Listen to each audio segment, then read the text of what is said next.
county without the state. Exactly. And as the state says that's illegal, that's the line in the sand. When you can't live in the country and trade food with your neighbors, that is a total genocidal attack. That's what Stalin did to the Ukrainians. It doesn't get any more brazen than that. It's very sad, I think, that we have to pass food sovereignty laws to try to keep the federal government out of our farms because they see them as a danger. I wish that didn't have to happen. Yeah, a danger. Yeah, your kids might not get autism if they, eat healthy food grown locally. We got to make sure those kids have horrible lives. Paul in New York, you're on the air with our guest. Go ahead. Hey, Alex. I'm representing a farm that was a 400-acre farm in Finger Lakes region in New York. And they basically fear for their life at this point, and they're in hiding. John Bound was telling me that the feds are in there trying to steal land left and right under a Agenda 21 move. Well, this one actually was started in 2008. This farm was in possession of these people for about 105 years, their family. In 2008, Enron they wouldn't sign a lease with Enron, and the county went and wrote them a tax title to the farm out of thin air, and told them they were basically tax protesters and lost their farm, and they came in and let them live there, in quotes, that while they built gas wells, compressor station, and 3 pipelines across the property. Then they sold the title to the Watkins Glen International Racetrack, a.k.a. International Speedway Corporation, by warranty deed, and it went to court.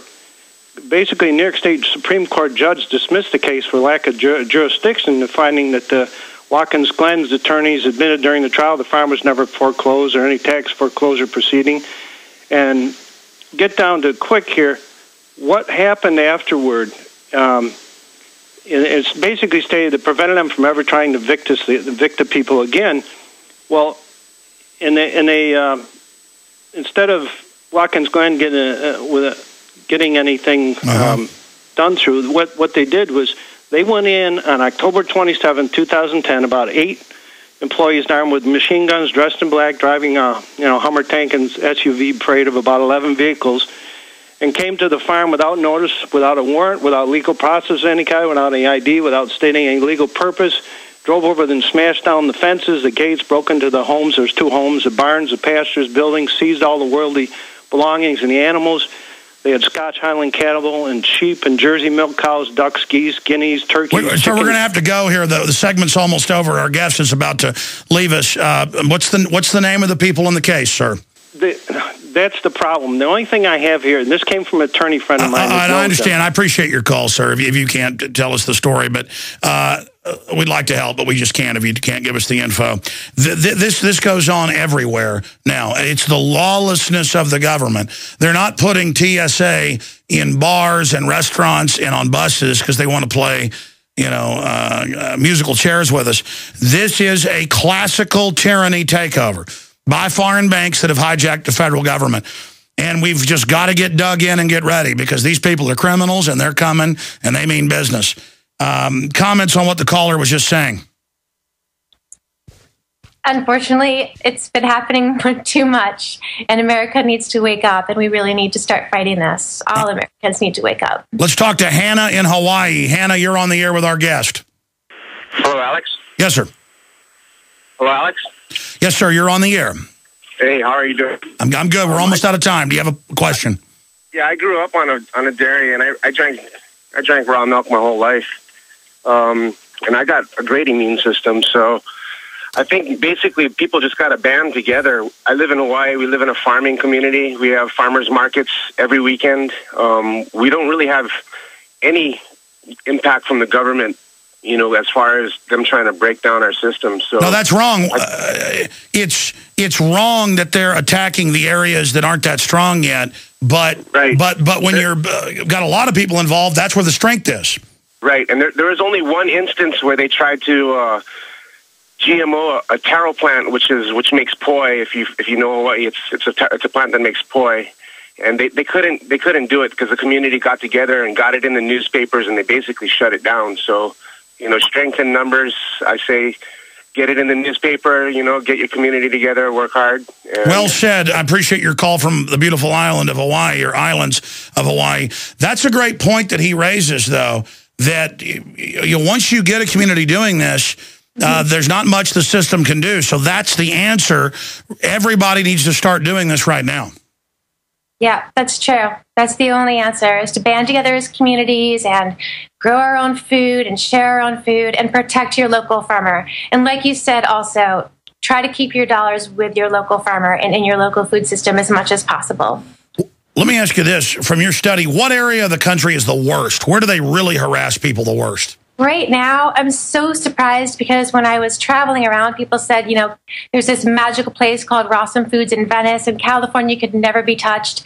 And California is the worst, right? It's one of the worst. I think Michigan and Wisconsin are bad too.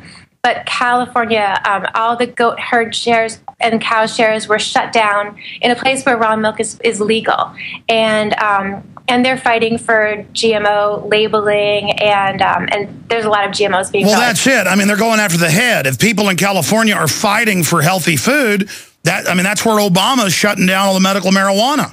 They're fighting for they're fighting for water rights there. They're fighting for land rights there. So I'm sad to say I think it's California right now, but I'm not positive. Well, of course it is, because it's Agenda 21. They claim it's for the earth. It's not. It's behind the green mask. It's a skull. It's death. The book, Behind the Green Mask, available at Infowars.com along with Farmageddon. I have to say I am impressed, Kristin, with what you've done. You're an amazing filmmaker. And I know you're winning a lot of awards right now. The LA Times calls it an eye-popping wake-up call. Even establishment media has to admit you're right, because most people in the media aren't even evil. They're compartmentalized and ignorant, just like you were ignorant, or I was ignorant, thinking raw milk was bad, or thinking you'd have your son in a bubble and finding out it made him sick. We're all like that. We're all in a process of waking up, and just try it out, folks. You'll be amazed. Not eating GMO, not eating things like corn syrup full of lead and mercury. Your children will do good with nutrients, not lead and mercury. Thank you so much for spending time with us. Thank you so much for having me. I really appreciate it. Thank you. All right, there she goes. A powerful interview. If you think that was powerful, the film is amazing. Infowars.com and support our broadcast. We're going to be right back with Dr. Paul Craig Roberts. I'll try to jam in some of the other calls, holding on other subjects as well. Big news straight ahead. Stay with us. It's Friday, the 20th of April, 2012. All right, for the balance of this hour, we are joined by Dr. Paul Craig Roberts, former editor at the Wall Street Journal, former head of policy at the Department of the Treasury, best-selling author, syndicated columnist as well. His latest article is at Infowars.com, Unplugging Americans from the Matrix. It's also on his website, which, of course, is paulcraigroberts.org. Excellent website as well. And he joins us here today to talk about a host of issues, the latest in the police state, what's happening in our world, and what he means by unplugging Americans from the Matrix. And then I have a point I want to raise to him as well on another subject. All over the U.S., they're giving kids vaccines without parental consent. They are now taking DNA from school children. I have the Daily Mail here. It's also in the Associated Press. Regardless of whether the individual is an adult or juvenile, they are capable of giving consent.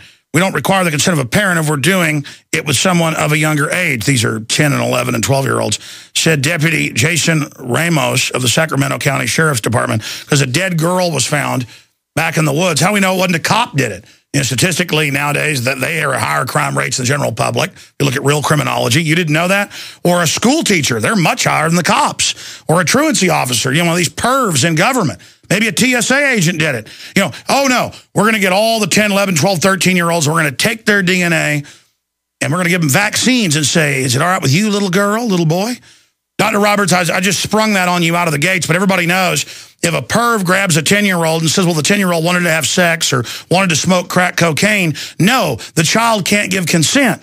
But now the government, all over the country, I'm seeing local governments say, we got your child to say they wanted an abortion at 10. We got the child to say they wanted a vaccine. We got the child to give us DNA. What do you make of this new mega level of corruption? Well, we're not even serfs, are we? I mean, Americans no longer have the rights even of 19th century slaves. and we accept it. And what's really so funny is that all these patriot flag-waving guys who think they're so macho tough, they're just sheep. They accept all this.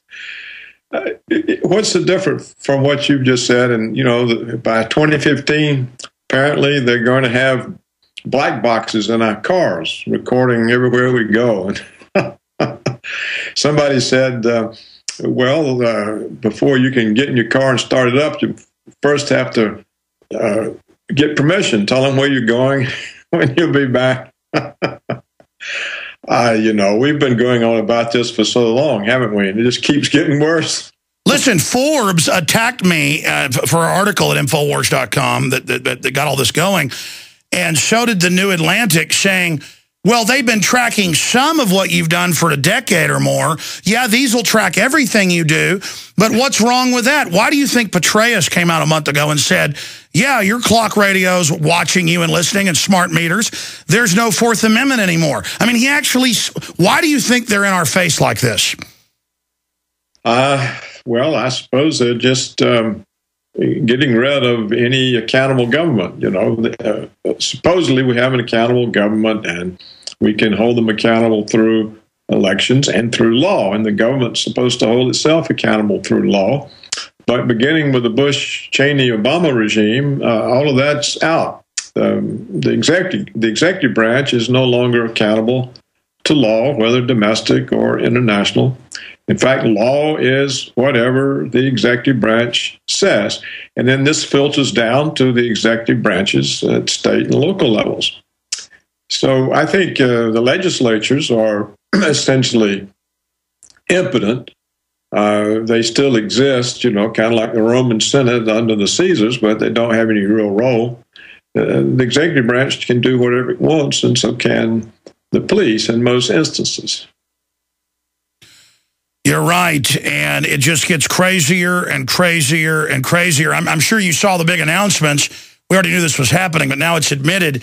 Undercover TSA on the streets and in buses, and they admit, listening to our conversations, it violates the 10th Amendment. You're not supposed to have feds out doing that. They're not even really real officers.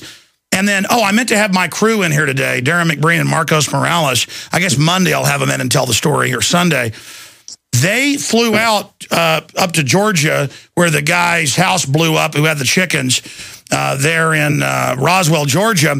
And the police told him, you can't tape the City Hall building, period, or we'll arrest you. That's on video.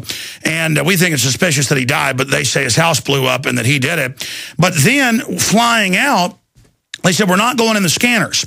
So they made him wait about 40 minutes and almost missed their flight, and kept walking over laughing at him, saying, oh, you're an opt-out. You're going to miss your flight, laughing. And then they said, we're going to grope you. And the guy put his glove on. And the way Marcos describes it, and Darren saw it, popped the glove, Doc, and said, everybody deserves a little pleasure.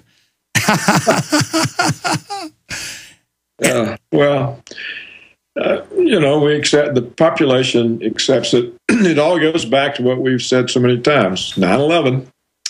The population fell for 9/11. That's been the excuse for everything else.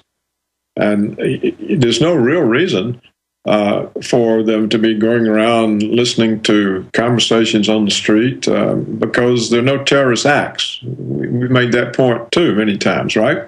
There's no terrorism in the United States except what the FBI orchestrates. And, of course, other than the terrorism of our own government, state, local, and federal. But it's an excuse, and they've taken it to grab all sorts of power and to establish all kinds of precedents. And essentially, the United States is a police state that masquerades as a democracy. It was a very interesting set of articles that Ron Utz has in the American Conservative. I wrote about them. It's my latest article about unplugging the matrix. And Ron Utz looks at the propagandistic picture of China in the United States, and then he looks at the real picture.